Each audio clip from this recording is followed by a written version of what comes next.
Radial Gaga 100.3 FM Mitra Sejamahan Siar masih bersama dengan Tere di gelaran Nyongsong. Dari jam 4 sampai dengan jam 6, tapi saat ini kita sudah bersama dengan Gus Edward. Gus Edward, Assalamualaikum. Ya, waalaikumsalam. Iya, senang banget bisa lihat Gus Edward sore hari ini yang akan membawakan kajian tentunya ya, Gus Edward ya. Betul. Iya, kajian pada maghrib ya. Pada maghrib. Siap. Jadi apa temanya nih hari ini? Hari ini masih momennya kemerdekaan Indonesia itu istimewa. Oh iya. Jadi waktu dan tempat dipersilakan nih sama Tere. Siap. Makasih Kakak Tere. Siap. Assalamualaikum warahmatullahi wabarakatuh. Waalaikumsalam warahmatullahi wabarakatuh. Alhamdulillahirabbil alamin. Allahumma shalli ala sayidina Muhammad wa ala ali sayidina Muhammad. Rabbi shrah li sadri wa yassir li amri wahlul 'uqdatam min lisani yafqahu qawli. Hasbunallahu wa ni'mal wakil, ni'mal maula wa ni'man nasir, wa la haula wa la quwwata illa billahil aliyyil azim. Amma ba'du. Yang saya hormati mitra Gangga di mana saja Anda berada, semoga Allah berikan sehat walafiat, panjang umur, berkah selamat dunia akhirat, segala doanya, harapannya, juga cita-citanya semoga Allah ijabah. Dan mudah-mudahan dunia akhiratnya Allah berikan kebahagiaan, juga keberkahan dari Allah Subhanahu wa taala. Di studio ada Kak Tere dan Kak Claudia. Mudah-mudahan mereka beserta keluarga besarnya diberikan sehat walafiat, Amin. panjang umur, Amin. berkah selamat dunia akhirat. Mudah-mudahan segala doanya, harapannya juga cita-citanya diijabah. Amin. Dan mudah-mudahan dunia akhiratnya juga diberikan keberkahan dan juga kebahagiaan dari Allah Subhanahu wa taala. Amin. Baik mitra, hari ini judulnya itu Indonesia itu istimewa, masih momen kemerdekaan. Hari kemerdekaan kita Negara Kesatuan Republik Indonesia itu pada tanggal 17 Agustus atau 8 Ramadan. Sementara Rasulullah Shallallahu Alaihi Wasallam diangkat menjadi nabi, yaitu pada tanggal 17 Ramadan, tepat pada tanggal 8 Agustus pertama kali menerima wahyu. Sebagaimana sama-sama kita umat muslim mengetahui wahyu pertama adalah surat Iqra yang bunyinya Iqra bismi rabbikal ladzi khalaq, khalaqal insana min 'alaq, dan seterusnya. Yang mana artinya itu tentang membaca.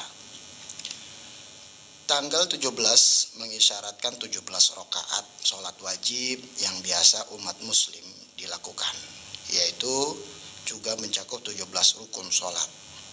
Bulan Agustus atau bulan ke-8 mengisyaratkan dekatnya seseorang hamba dengan Tuhannya. Maksudnya manakala dia sujud, ia meletakkan 7 anggota badannya, yaitu 1 kening, 2 tangan, 2 lutut, dan 2 belah daripada jari-jari di kakinya, dan 1 ditambah 1 yaitu yang tawajuh kehadirat Allah Subhanahu wa taala adalah hatinya. Inilah posisi terbaik seorang hamba kepada Tuhannya. Hati ini bila mana baik maka baik pula seluruh amalnya, bila buruk, buruk pula semuanya. Angka 8 menjelaskan sebagai tolaknya neraka dan sebabnya masuk surga. Seorang ulama yang terkenal yang masyhur yaitu Mbah Maimun Zubair menjelaskan tentang 7 penolak neraka yang ada dalam anggota sujud, meliputi jidat, kedua tangan, kedua lutut, dan kedua belah kakinya. 7 ini sebagai penolak neraka karena pintu neraka ada 7, ujarnya yaitu Mbah Maimun Zubair. Ditambah 1 lagi, jika kita ingin masuk ke dalam surga harus ingat kepada Allah Subhanahu wa taala.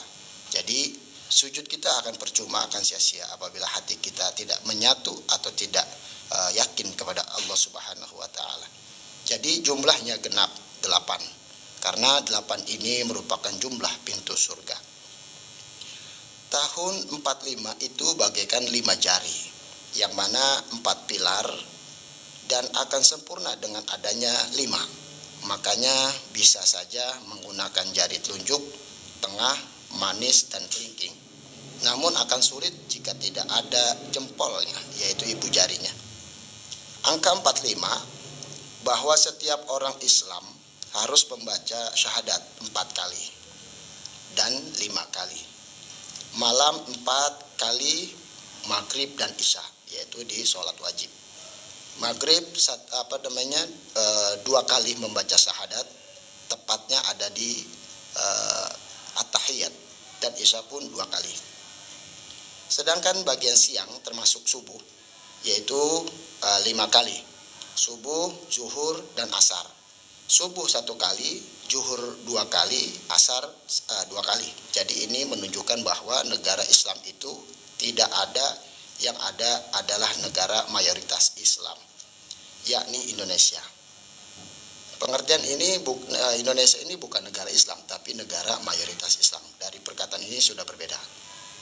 Ka'bah itu berdiri kokoh di atas 4 pilar. Indonesia pun mempunyai 4 pilar, yaitu Pancasila, Bhinneka Tunggal Ika, NKRI, dan Undang-Undang Dasar. Dulunya Indonesia terkotak-kotak dengan negara-negara bagian. Kini Indonesia bisa bersatu karena 4 hal. 1 nusa, 1 bangsa, 1 bahasa, dan 1 negara. Indonesia akan menjadi baldatun thayyibatun bila mana memenuhi 4 hal, yaitu sandang, pangan, papan, dan kesehatan. Yang wajib diikuti adalah Rasulullah SAW ditambah dengan 4 khalifahnya, yaitu alaikum bisunnati wa sunnatil khulafair rasyidin. Jadi Rasulullah diutus ke muka bumi ini memiliki 4 daripada sahabat menjadi khalifah, yaitu Sayyidina Abu Bakar, Sayyidina Umar, Sayyidina Utsman, Sayyidina Ali karamallahu wajhah. Rasulullah didampingi 4 khalifah, 4 pemimpin, yang mana pemimpinannya setelah Rasulullah wafat diteruskan Sayyidina Abu Bakar, diteruskan Sayyidina Umar, diteruskan Sayyidina Utsman, diteruskan Sayyidina Ali karamallahu wajhah. Ini sebuah pertunjukan yang baik. Siapapun yang memimpin, siapapun yang akan menjadi leader di antara kita, maka itu adalah ulil amri. Maka Al-Quran mengatakan, taatilah ulama dan taatilah pemimpin di antara kita.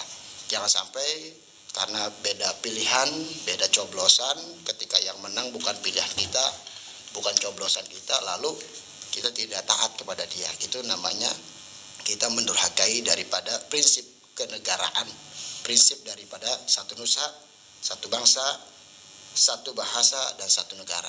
Maka kita kembali di arti kemerdekaan ini dengan kalimat kita sama-sama menjunjung tinggi ajaran daripada agama Islam, ajaran daripada Rasulullah SAW. Siapapun yang memimpin, siapapun menteri kita, siapapun tetangga dan keluarga kita, mereka walaupun berbeda-beda, tetapi kita tetap satu tujuan, yaitu adalah menjadi rahmat kasih sayang dari Allah, kasih Allah kepada seluruh alam semesta ini.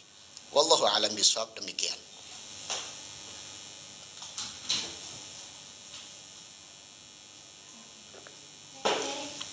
Ya, jadi buat mitra sejamaah siar, demikianlah kajian yang sudah diberikan oleh Gus Edward tentunya pada sore hari ini di pengajian Bada Maghrib. Untuk mitra sejamaah siar yang ingin bertanya, langsung saja kirimkan di 0811861003. Nanti Tere akan kembali lagi bersama Gus Edward, jangan kemana-mana. Tetap di Radio El Gangga 100.3 FM, gelaran Nyongsong sama Tere sampai dengan jam 7.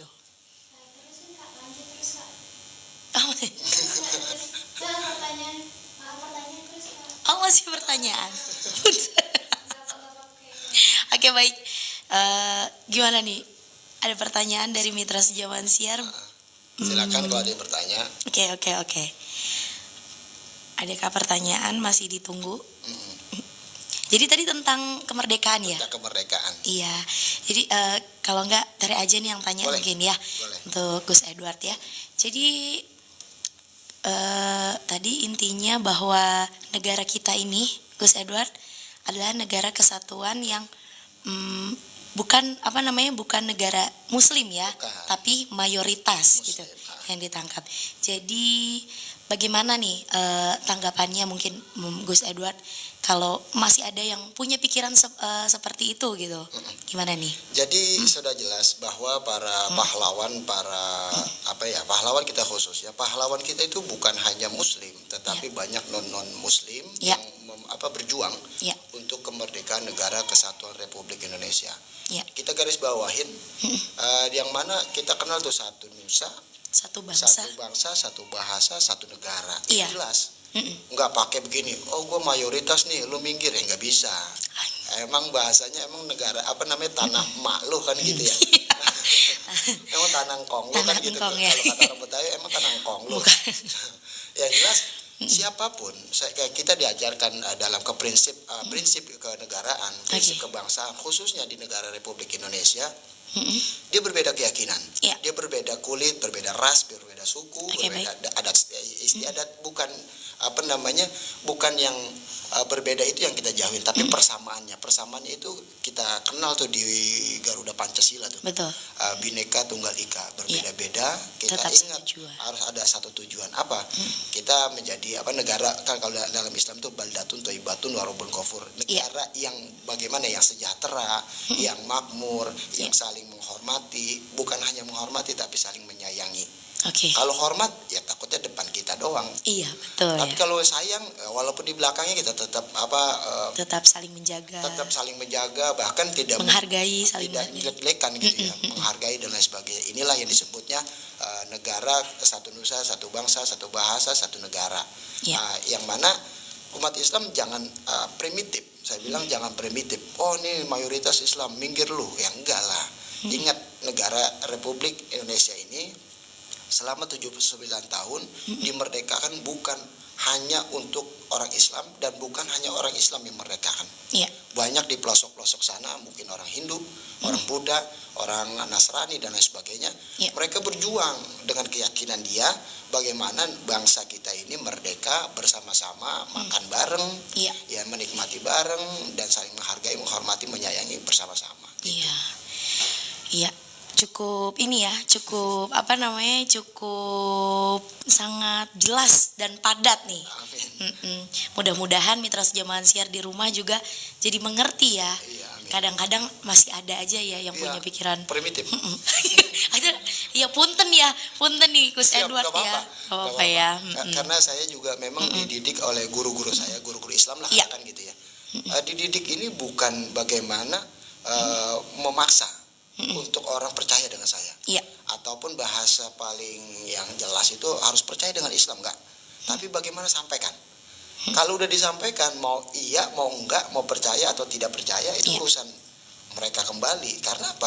Kalau dalam Islam itu kan begini, Kak Tere, kita sepintar-pintar kita menyampaikan kebaikan dan kebenaran, enggak bakalan mampu untuk mereka bagaimana percaya dan yakin sama kita. Karena dengan bagaimana mereka percaya, bagaimana mereka yakin, itu atas kehendak Tuhan. Contoh, Nabi Muhammad kan punya paman. Dia tahu tuh pamannya ini adalah seorang nabi, tapi pamannya ini dia berimannya kepada Allah saja, tapi tidak beriman kepada Nabi Muhammad. Lalu kan para sahabat bertanya, ya Rasulullah, itu kan paman sayang banget sama kamu. Doainlah biar masuk Islam kan gitu ya. Nabi bilang gini, sesungguhnya yang punya hidayah ataupun bahasa kehendak untuk masuk Islam itu bukan diriku yang punya, tetapi Allah. Ini kan bahasa seumpamanya seperti itu. Terus ada sebuah kisah lagi. Jadi ketika Nabi Muhammad SAW dalam berjuang meminta, di zaman itu yang namanya Umar itu ada dua. Yang paling bengis itu yang jadi sahabat Nabi ini, Umar bin Khattab, paling bengis gitu ya. Nabi bilang, ya Allah, mudah-mudahan si Umar masuk Islam.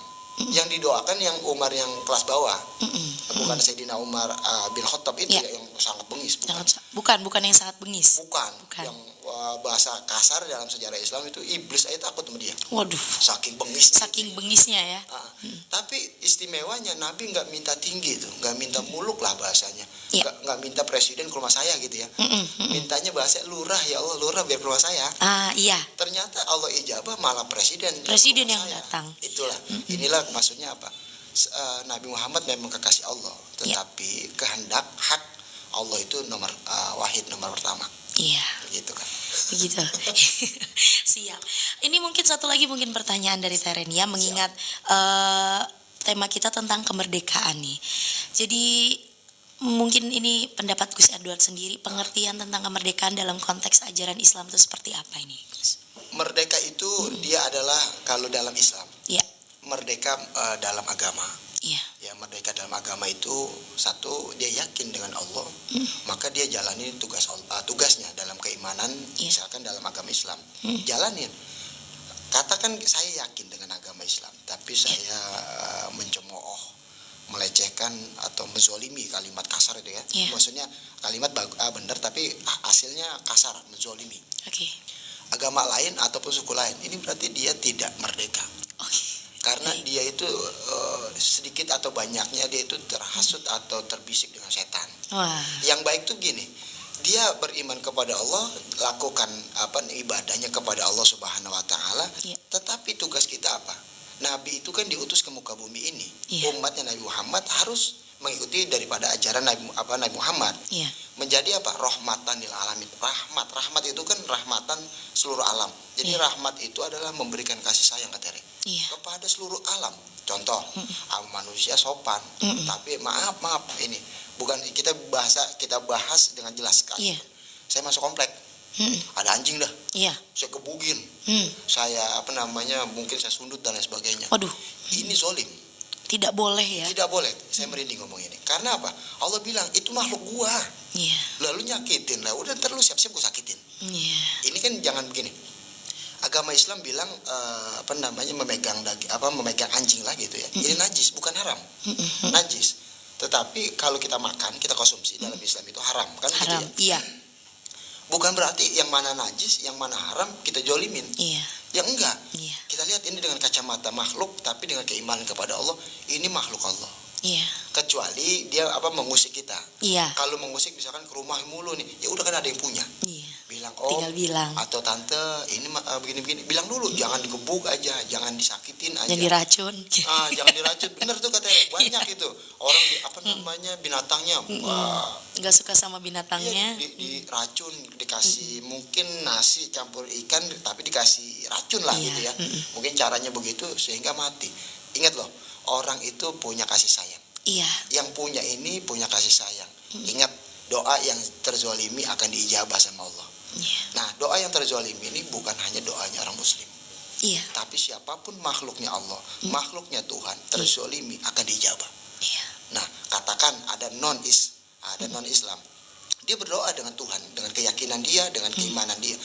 Nah, bahasa Islam kan gini, Tuhan memang tidak ada lain, hanya Allah. Oke, gitu. Dia berdoa, Allah dengar. Terus dia nggak terima, ya Allah, ya Tuhan sih nggak terima begini binatang saya sayang banget. Ini maka Allah, kita kalimatnya dalam Islam ini, Allah akan mengijabah atau mengkabul atau menjawab doa-doanya orang yang terzalimi itu, dan akan memberikan dampak murka, bukan ujian lagi. Dalam Islam itu murka itu udah nggak enak dah. Kalau ujian cuman bahasa kesenggol tembok pala kita, ini ujian lah. Tapi kalau murka itu bukan senggol tembok, tapi senggol mobil. udah lebih dahsyat lagi. Lebih dahsyat. Maka ingat, kita punya keyakinan, tapi jangan pernah katakan kalau saya baik kalian jelek, sehingga dampaknya apa? Dimusuhi, dizolimi, bahkan saling menyakiti. Bukan itu Islam. Islam itu adalah rahmatan lil alamin. Siapapun dia di depan kita, kanan kiri, depan belakang, atas bawah, itu adalah makhluk Allah, kasihi dan sayangi, karena mereka adalah ciptaan Tuhan. Yang mana Tuhan nggak bakalan menerima kalau makhluknya disakiti. Cukup jelas. Itulah tadi arti kemerdekaan untuk ajaran di agama Islam. Tentunya semoga kajian kita sore hari ini mendapatkan banyak manfaat untuk banyak orang ya. Amin. Gus Edward ya, yang mendengarkan tentunya Mitra Sejaman Siar. Jadi untuk kesimpulannya seperti apa ini, Gus? Siap. Saya berikan kesimpulan sekaligus kita tutup dengan doa. Mudah-mudahan kita bermunajat, doa-doa kita diijabah sama Allah, dan kita lebih tahu makna hablum minallah wa hablum minan nas. Jadi berhubungan kita kepada Tuhan, berhubungan kita kepada makhluk. Jadi baiknya kita baik kepada Tuhan, baik juga kepada makhluk. Yang paling susah ini baik kepada makhluk. Maaf, kita ngeliat orang jelek aja mungkin, orang miskin, orang bau langsung ngobatin. langsung Iya. ih najis banget. Ngomongnya kayak betot banget ya. Karena sama-sama kelotok kan. Iya. Ini najis banget gitu. Iya. Ataupun ya betah gitu kan Iya. ya. Nah, ini jangan. Tapi oke, seandainya pun kita nggak suka mereka, cukup hati kita, jangan sampai menyakiti hati mereka. Iya. Karena jelas tadi saya sudah katakan, orang yang tersakiti adalah orang yang terzolimi. Doanya itu diijabah. Jangan sampai, Bu, sono dong bau. Ya udah, kalau kita yang udah tahu bau, kita yang pergi. Tapi jangan meninggalkan mimik muka yang gak enak, Iya. ataupun kalimat yang gak enak. Iya. Jadi berhubungan dengan makhluk Allah atau makhluk Tuhan ini yang paling susah. Iya. Terus selain, jadi kita bukan hanya kepada manusia, tapi kepada hewan, Iya. kepada tumbuhan, Iya. kepada alam yang lain. Misalkan ada contoh, ada jin, setan. Udah tahu itu ada toilet mati, jangan kencing di situ. Kan begitu ya. Iya. Kecuali ada toilet yang masih berguna, masih digunakan gitu ya. Ya silakan kencing, lalu bersihin kan gitu. Iya. Lah setan juga marah katanya. Iya, benar. Katanya manusia goblok banget. Nggak tahu gue lagi jongkok kali Iya. Ya, Iya. Itu logika Logikanya. yang standar aja. Bagaimana setan jin Kayak numpang-numpang gitu. makanya kalau kata orang dulu itu numpang-numpang, bener Bener ya. takutnya kita nggak ngeliat dia ada di situ. Nah, terus kalaupun kita misalkan kebelet nggak ada sama sekali, maka tadi bener kata Eri bilang numpang, itu nyatanya bawa air sebotol mah, habis kita kencing siram lah gitu kan bahasanya. Jangan sampai kenapa-napa. Makanya kalau ada orang kesurupan, ada orang dirasukin, ya kita bukan nyalain setannya, tapi salahin juga elunya. Kita lihat dulu kelakuan kita. Kelakuan. Jadi terkadang kan kita gampang buat nilai orang kan. Tapi ya lupa kita sama kaca gede banget di rumah, itu tinggal kita benerin aja muka kita kan. Paling susah berkaca Paling memang. susah. Jadi kalimatnya kalau kita bisa memperbaiki kepada Tuhan, memperbaiki diri kita kepada makhluk. Nah, terakhir itu memang dalam Islam tidak dikatakan, tapi dalam Al-Quran dikatakan, maka kita akan mengenal diri kita. Iya. Kalau kita sudah mengenal diri kita, maka kita akan kenal dengan Tuhan. Amin. Nah, kan gitu ya. Kalau kita kenal Tuhan, kenal Allah, kenal di mana lu? Kan gitu. Sedangkan kita tanya gini, lu siapa nyiptain Allah? Iya, itu mah dalam pemahaman saja. Tetapi dalam konteks keyakinan dan logika tidak ada.